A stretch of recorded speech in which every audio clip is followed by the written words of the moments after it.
আসসালামু আলাইকুম, ওয়েলকাম সবাইকে আয়েশাস কুকিং হাউসে। কি অবস্থা সবার, কেমন আছেন?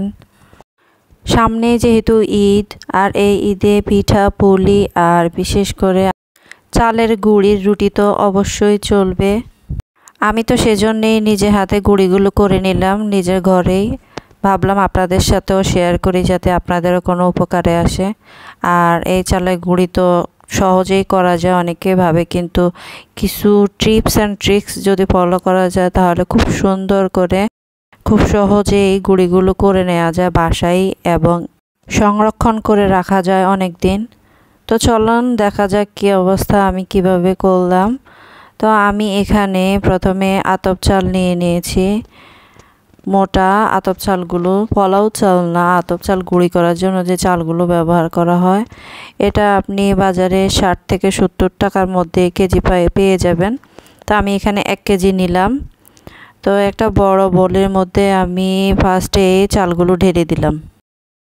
এখন চাল যতটুকু থাকবে তার ডাবল পানি দিয়ে দিতে হবে। আমি তার ডাবল পানি দিয়ে দিলাম, দিয়ে এগুলোকে ভালো করে কষলিয়ে কিছুক্ষণ হাত দিয়ে নাড়াচাড়া করে পানির সঙ্গে মিশিয়ে তারপর ভিজিয়ে রাখবো 2 ঘন্টার মতো। হাতে সময় থাকলে আরও কিছুক্ষণ নিয়ে ভিজিয়ে রাখবেন। তো ফিরে আসলাম আমি 2 ঘন্টা পর। তো 2 ঘন্টা পর এই যে চালের এই অবস্থা। এখন এগুলোকে আমি খুব ভালো করে হাতের সাহায্যে কষলিয়ে ধুয়ে নিব, যাতে করে যে ময়লাগুলো থাকে চলে যায় এবং গন্ধটাও চলে যায়। তো এটা আমি ধুয়ে নিলাম। ধোয়ার পর এখন আমি বড় একটা সাজিতে এগুলো ঢেলে পানি ঝরিয়ে নিব। চাল থেকে পানি ঝরিয়ে নেওয়াটা কিন্তু মাস্ট, একদম ঝরঝরে করে ফেলতে হবে চালগুলোকে।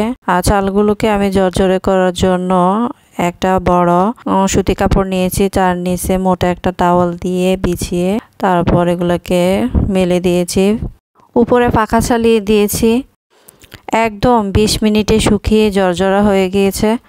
তো এই তো আমার চালগুলো শুকানোর পর এই অবস্থা, একদম ঝরঝরা হয়ে গেছে। এখন এগুলোকে আমি গুঁড়ি করে নেব। তো গুঁড়ি করার জন্য আমার ব্লেন্ডার প্রয়োজন। তো ব্লেন্ডারে জারে আমি প্রথমে অর্ধেকটা চাল দিয়ে দিব, সবগুলো দিব না, কারণ ব্লেন্ডারের সবগুলো দিলে একসাথে হবেও না। সেজন্য আমি অর্ধেকটা নিয়ে নিলাম, অর্ধেকটা নিয়ে ব্লেন্ডারে দিয়ে দিব গুঁড়ি করার জন্য। চেষ্টা করবেন গ্রাইন্ডারেই করার জন্য, যদি বাসায় গ্রাইন্ডার থাকে তাহলে অনেক উপকৃত হবেন, দ্রুতই গুঁড়ি করে ফেলা যাবে। আর নয়তো ব্লেন্ডার থাকলে ব্লেন্ডারেই করবেন, একটু সময় লাগবে। তো আমি একবার গুঁড়ি করে নিয়েছি, নিয়ে সেগুলোকে ঢেলে আবারও বাকিগুলো গুঁড়ি করে নিলাম। গুঁড়ি করার পর যতটুকু হয়েছে দেখতেই পেলেন। এখন এগুলোকে আমি চেলে নিব, কারণ উপরে সবগুলো তো একবারে মিহি হয় না, আর মিহি যদি না হয় তাহলে তো আর গুঁড়ির কোনো মানেই হয় না। তো এগুলোকে ছেলে নিতে হবে। অল্প অল্প করে গুঁড়ি চালনিতে নিয়ে আমি সবগুলো গুঁড়ি ছেলে নিব। আচ্ছা, এই পর্যায়ে আমি বলবো আপনারা একটা লাইক দিয়ে ভিডিওটা দেখা শুরু করবেন আর একটা কমেন্ট আমার জন্য রেখে যাবেন প্লিজ। তো ছেলে নেওয়ার পর যে সুজিগুলো হবে সেগুলো আমি রেখে দেব। আপনারা চাইলে এটাকে আবার গুঁড়ি করে নিতে পারেন। এই সুজিগুলো দিয়ে আমি পরবর্তীতে সুজি বা চাপটি যে কোনো কিছু বানিয়ে খেতে পারবো, সমস্যা নেই। তো আমার সবগুলো গুঁড়ি ছেলে নেওয়া হয়ে গেছে, একদম কমপ্লিট। তো দেখতেই পাচ্ছেন এই অবস্থা। একে আমি 2 ভাগে ট্রেতে দিয়ে শুকিয়ে নিব, কিংবা আপনারা পলিথিনে করে ছোট ছোট প্যাকেট করে ডিপ ফ্রিজে রেখে খেতে পারেন। যখন প্রয়োজন হবে এর আগে বের করে রেখে খেতে